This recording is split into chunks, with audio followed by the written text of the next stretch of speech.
저는 최진봉이라고 합니다. 도서관 운영을 한 20년 동안 해오고 있고요.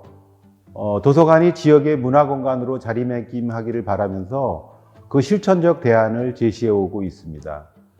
그 전에는 대학에서 옛날 이야기나 민속극, 민요, 판소리 등 입에서 입으로 전승되는 문학인 구비문학을 가르쳤습니다. 제가 구비문학을 연구하며 많이 답답했던 것 중에 하나가 옛날 이야기가 점차 우리 삶 속에서 사라져 간다는 것이었습니다. 할머니, 할아버지가 옛날 얘기해주는 정겨운 모습은 핵거쪽화가 되고 산업화가 되면서 점차 사라지고 대신 아이들이 TV나 책을 통해서 옛날 이야기를 접한다는 현실이 가슴을 답답하게 했습니다. 그래서 저는 기적의 도서관을 맡으면서 이런 문화를 되살리려고 도서관 안에 이야기방을 만들고 지역 어르신들과 함께 매주 이야기판을 벌렸습니다.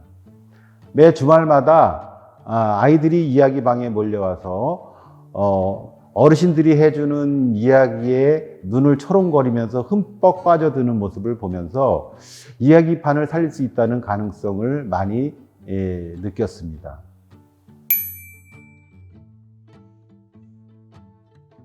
그래서 저는 오늘 60대 이상의 독자들에게 이 옛이야기 보따리라는 책을 소개할까 합니다.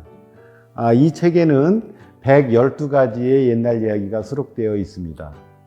이 책을 소개하는 이유에 대해서 좀 더 말씀드리고자 합니다.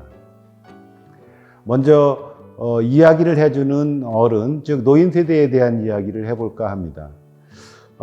우리 사회에서 노인들의 위상은 어떻게 인식되고 있을까요? 애석하게도 많이 부정적입니다.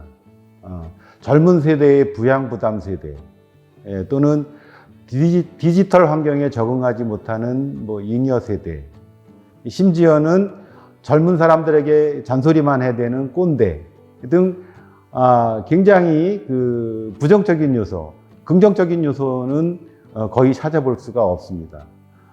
노인 세대들이 이렇게 부정적으로 인식되는 것은 노인 세대들이 사회 구성원으로서 그 역할을 제대로 하지 못해서 그런 것이 아닌가 이렇게 생각을 합니다. 왜냐하면 과거 노인 세대들은 지금 노인 세대들처럼 경제적 활동 능력은 없었지만 젊은 세대들한테 존경받는 세대였습니다.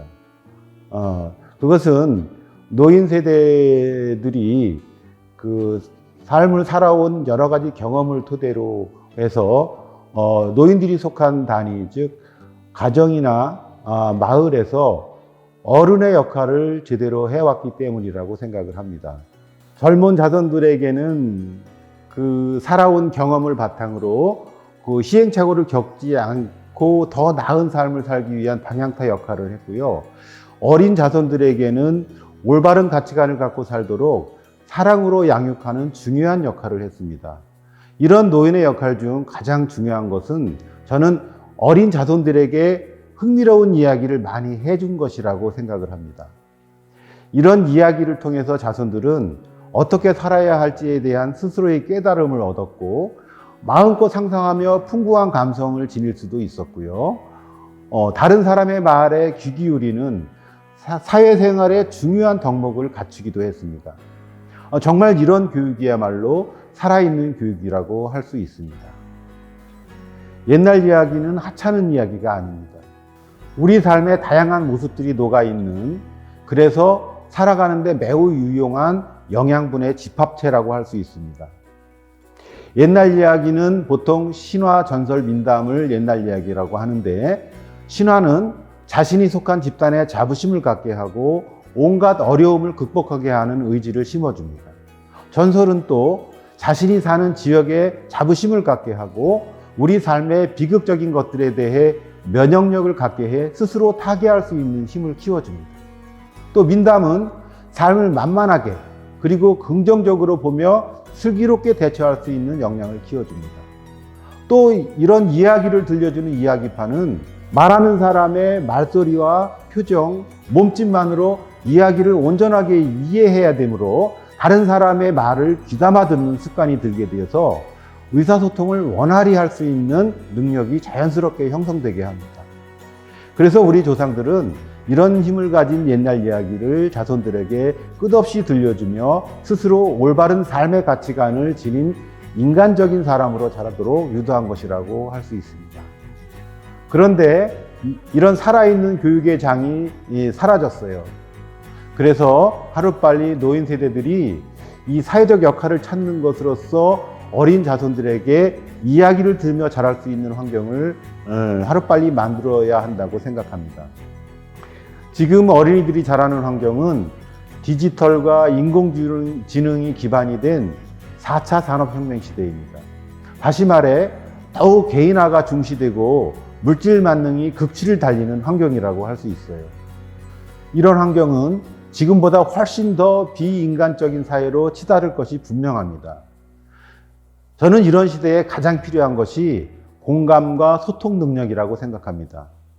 이런 능력이 있는 사람이 많아야 그나마 그런 환경에서 인간적인 모습을 찾을 수 있을 것입니다. 그래서 저는 노인 세대들이 우리 어린 세대들이 올바른 가치관과 인간적인 모습을 갖춘 사람으로 성장할 수 있도록 과거 우리 조상들이 했던 것처럼 옛날 이야기를 해주는 역할을 꼭 해야 한다고 생각합니다. 옛날 이야기를 해주려면 무엇보다 미천이 많이 필요합니다.